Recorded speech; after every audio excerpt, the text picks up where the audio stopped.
Taste the Daily.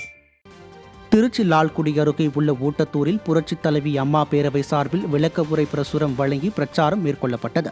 மாவட்ட கழக செயலாளரும் முன்னாள் நாடாளுமன்ற உறுப்பினருமான ப. குமார் தலைமையில் புரட்சித் தலைவி அம்மா பேரவை மாவட்ட செயலாளர் ராஜ மணிகண்டன் ஏற்பாட்டில் பிரச்சாரம் நடைபெற்றது. இதில் அதிமுக ஆட்சியில் நிறைவேற்றப்பட்ட நலத்திட்டங்கள் குறித்தும் 4 ஆண்டுகால திமுக ஆட்சியின் அவலங்கள் குறித்தும் மக்களுக்கு விளக்கப்பட்டது. இதில் எம்ஜிஆர் இளைஞரணி மாவட்ட செயலாளர் VTM அருண் நேரு, மாவட்ட மகளிரணி செயலாளர் செல்வமேரி ஜார்ஜ், புரட்சித் தலைவி அம்மா பேரவை மாவட்ட தலைவர் KTS முத்துக்குமார் உள்ளிட்ட கழக நிர்வாகிகள் பலர் கலந்து கொண்டனர்.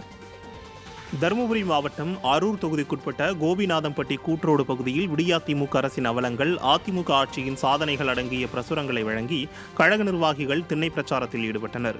அம்மா பேரவை மாவட்ட செயலாளர் SR வெற்றிவேல் தலைமையில் நடைபெற்ற நிகழ்ச்சியில் அரூர் சட்டமன்ற உறுப்பினர் வே. சம்பத்குமார், அரூர் தெற்கு ஒன்றிய செயலாளர் RR பசுபதி மற்றும் கழக நிர்வாகிகள் ஏராளமானோர் கலந்து கொண்டு அதிமுக ஆட்சியின் சாதனை விளக்க பிரசுரங்களை பொதுமக்களிடம் வழங்கினர்.